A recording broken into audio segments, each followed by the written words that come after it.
aqui. Existe diferença e quais são entre objetivos e metas? Então, eu falo que é uma escalada, pastora. A gente Certo. começa com o quê? Com sonho.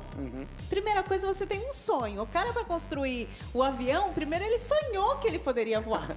Então, primeiro de tudo, sonhe. O que você quer ser quando crescer? Boa. Né? Então, primeiro você sonha. Depois que você sonha, aí você estabelece os objetivos dentro desse sonho. Então, por exemplo, o cara que quis voar, ele entendeu que ele tinha que criar uma máquina. Então, criar uma máquina que voa era um objetivo, mas o sonho dele era voar. Olha só. É uma escalada, né? Então, primeiro você tem lá o seu sonho, aí você estabelece um objetivo que vai de encontro ao seu sonho, e depois você estabelece uma meta. Muito e bom. depois da meta, ainda tem as ações. Por que muitas vezes isso acontece e que conselhos você pode dar para que a gente consiga, de fato, ultrapassar essa barreira aí que nos impede de realmente agir? Primeira coisa, você foi muito sábia no que você colocou, né? Primeira coisa, ela precisa saber quem ela é. A partir do momento que você sabe quem você é, você também consegue estabelecer aonde você quer chegar. O que eu quero ser? E quando você entende que você está num lugar e vai para outro, você tem um gancho, você tem um gap. O que acontece muitas vezes é que as pessoas fazem essas ações, mas elas não acreditam nelas mesmas. Então elas nem executam, porque elas falam, se eu não executar, não quer dizer que eu não consegui. E é uma virada de chave. Só que você precisa entender o seguinte, que aqui que está o ponto. Se você nem tentar, você já também não vai conseguir. Meio que já tem o não, né? O não já tá. Então, quando você desiste do seu sonho, quando você desiste de colocar uma ação, você já tá no seu estado atual, você já tá no não. E outra coisa, não existe fracasso. Ai, tenho medo de fracassar, tenho medo de errar. Para você aprender a andar, você teve que cair. Para você aprender a falar hoje, bonito, você teve que falar errado igual Cebolinha. Então, tudo na vida você aprende. Então, esse medo do não, o medo do errar, o medo de não conseguir, você só vai conseguir se você treinar. Verdade. Ninguém nasceu sabendo. Tem uma frase que a gente usa, treine até se tornar. Muito bom. Por que os caras conseguem superar, pular, né? Quantos metros mais lá na frente? Porque ele acreditou que ele podia ir além do outro, que já bateu o recorde. Se ele não acreditar, se ele não colocar, ele acreditou, ele sonhou. Ele sonhou o quê? Que eu vou bater o recorde. Esse é o sonho. Depois ele pôs um objetivo. Eu vou pular X até a próxima Olimpíadas, que daí. E aí virou a meta. Porque a meta, a diferença da meta para o objetivo é que a meta ela tem tempo. Ela tem uma data. Então a gente fala que é uma meta smart. O que é uma meta smart? É uma meta que é específica. Tipo, eu vou ser o cara pulando não sei quantos metros nas Olimpíadas do dia tal que vai chegar no dia tal. Ela é específica. Ela é muito clara. Você consegue ter uma visão da meta quando eu falo? Você consegue ter um desenho, se eu pedir para você desenhar. Né? Sim, sim. Então, ele tem uma visão de futuro. Né? Então, ela é específica, ele tem uma visão, ela tem uma data, ela é temporal. E ela é importante para ele, que ela precisa ser relevante. E outra coisa, ela é ecológica, ela é boa para ele e para as outras pessoas.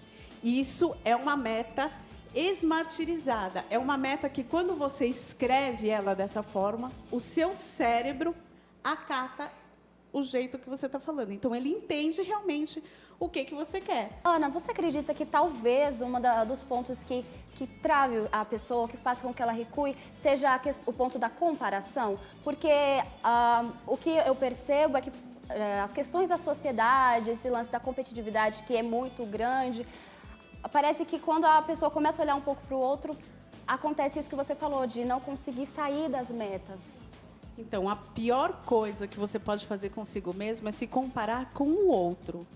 Porque o outro, ele tem uma história diferente. Ele foi criado por uma família diferente. E Deus é tão maravilhoso que Ele deu o DNA para cada um ser de um jeito. Então, não adianta. A minha porção em Deus, eu amo em Deus, eu amo do jeito que eu sou, só eu vou fazer.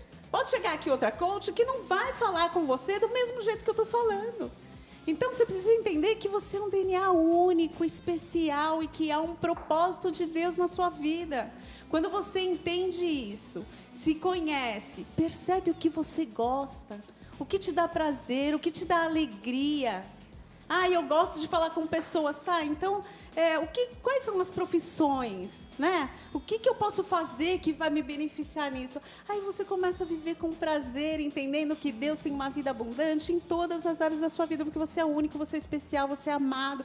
E não adianta, o outro não vai ocupar o seu espaço, você não vai ocupar o espaço do outro. Tem um sentimento que eu observo muito, que é essa questão também da frustração.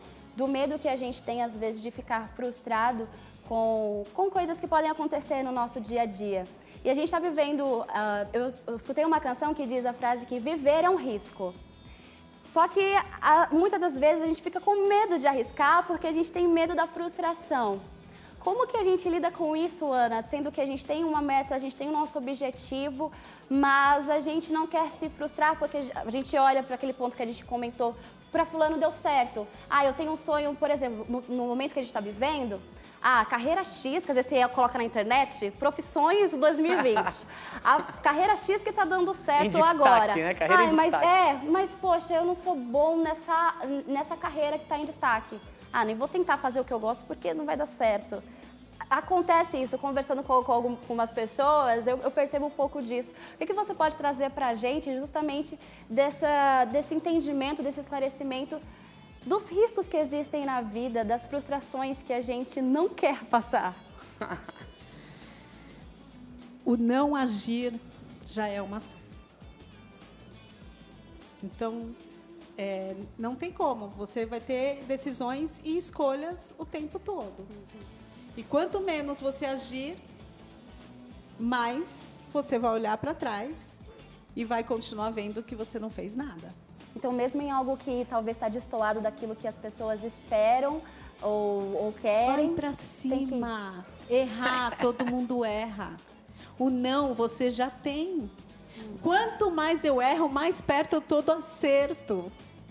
Quanto mais eu erro, mais perto eu estou do acerto. Por quê? Eu errei, então eu olho ali. Só que você precisa fazer uma autoanálise, porque senão você vira, teimoso. Há uma diferença. Sim. Você tem que fazer atitude diferente para ter resultados diferentes. Então eu mandei o currículo, não fui chamada. E aí? Doeu? Você vai parar? Aconteceu alguma coisa? Um exercício que eu gosto de fazer com os meus coaches, às vezes dói, mas eu gosto muito de fazer. Para ter justamente essa mudança, sabe? De quebrar a gente mesmo e falar, eu que vou largar a mão disso daqui, vou deixar até quando fulano ficar tomando conta da minha vida. Eu falo assim, qual que é seu maior medo? Aí a pessoa vem com aquele maior medo. Tá, e aí? Aconteceu, e aí? E aí? E aí? Fala pra mim, e aí? A pessoa fala, ia acontecer, tá, e aí? Então a pessoa fica com aquele fantasma. Interessante que ela tinha falado logo no início, citou até o exemplo do Cebolinha, né? Esse negócio que você vê. Eu falava enrolado entre leis, dragão. E trabalhando com o público, eu tive que vencer isso. Incrível, eu não pensei em nenhum tratamento. O maior tratamento foi eu mesmo. Eu coloquei no meu coração, eu consigo, eu vou vencer. E não teve quem conseguisse me parar, né? Antes de me tornar pregador e tudo, estava envolvido com a obra de Deus, trabalhei numa empresa. E eu trabalhei muitos anos lá. Então, para mim, foi uma faculdade, onde eu consegui romper os meus limites, essas barreiras que me separavam, que eu sempre me sentia excluído das pessoas, né? Eu olhava para alguém de destaque assim, eu falei, caramba, essa pessoa arrebenta. E eu? Ali o senhor foi desafiado também, né? Exatamente. A vencer isso. Eu fui encorajado até um dia que um colega ele me desafiou. Né? Ele se soltou algumas palavras lá que aquilo ali me incomodou. Eu falei, Então eu vou provar. Só que aí eu fiz um detalhe. Eu fiz algo que eu não ia provar para ele que eu tinha capacidade. Eu falei, vou provar para mim mesmo que eu consigo. E foi que eu venci. Esse é o ponto. Entendeu? Tem muita gente que faz as coisas para provar para o outro. E aí, quando você faz para provar para o outro, não acontece. Não dá certo. O que a Bíblia fala? A Bíblia fala, vamos amar o próximo como a mim mesmo. Exatamente. Se você não se ama, meu amor, sinto lhe informar. Você não vai casar. Você não vai ser feliz. Eita. Você não vai conseguir o emprego dos seus sonhos. Você não vai, porque primeiro é você. Você não vai conseguir servir na sua profissão da melhor forma possível porque você não se ama. Então, primeiro se ame, porque você é especial, lindo, maravilhoso, filho de Deus, imagem e semelhança de um pai que te ama incondicionalmente. Recebe isso e vai na sua fé. Deu errado? Faz de novo, de outra maneira, mas faz, você vai chegar lá. Ninguém chegou em lugar nenhum sem errar.